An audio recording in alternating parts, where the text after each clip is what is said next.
Hello beautiful souls, welcome to my healing space. I hope आप सब अपनी life में ग्रोथ कर रहे होंगे।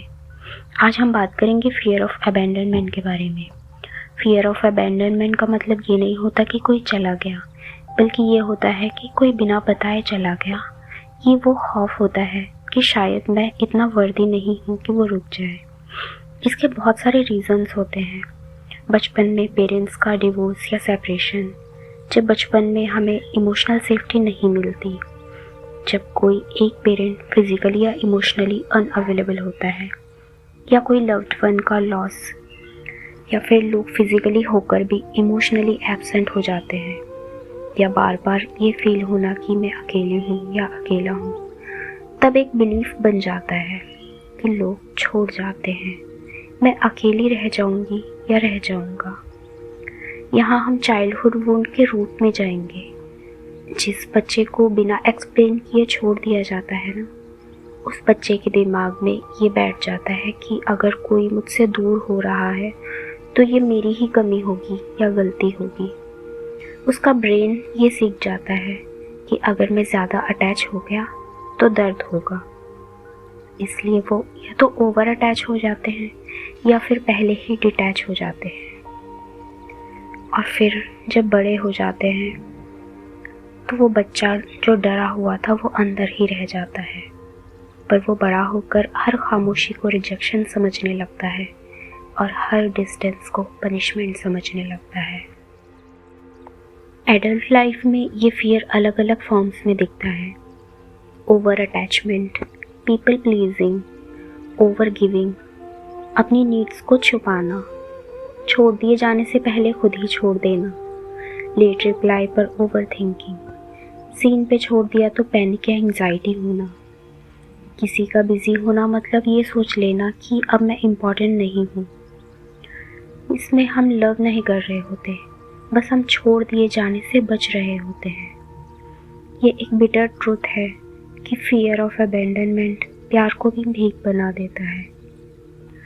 मोस्ट पेनफुल ट्रूथ ये है कि हम लोगों से नहीं डरते, हम उस वर्जन से डरते हैं जो कभी अकेला छोड़ दिया गया था। हर बार जब कोई दूर जाता है, हमारा नर्वस सिस्टम उस पुराने दर्द में वापस चला जाता है। पर सच ये है कि किसी का रुकना या जाना आपकी वर्थ डिसाइड नहीं करता। सबसे मुश्किल बात ये होती है ना कि हमें पता भी नहीं चलता और फियर ऑफ अबैंडनमेंट हमारी ज़िंदगी का हिस्सा बन जाता है।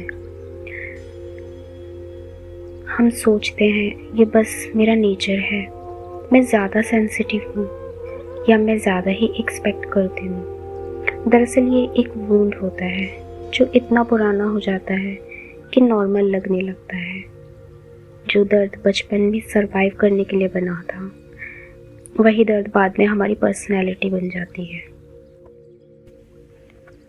हीलिंग तब शुरू होती है जब हम पहली बार ये एक्सेप्ट करते हैं कि हाँ, मुझे फियर ऑफ अबैंडनमेंट है। इसमें कोई शर्म नहीं है। इसका मतलब ये नहीं कि आप वीक हैं, इसका मतलब ये है कि आपको बिना सेफ्टी के प्यार सीखना पड़ा।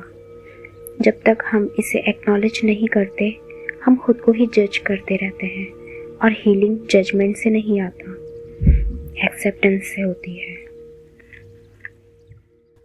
और जब हम कह देते हैं हाँ, ये मेरी कहानी का हिस्सा रहा है, तब पहली बार हम आगे बढ़ने के लिए फ्री होते हैं, क्योंकि जो देखा ही नहीं गया उसे हील कैसे किया जा सकता है।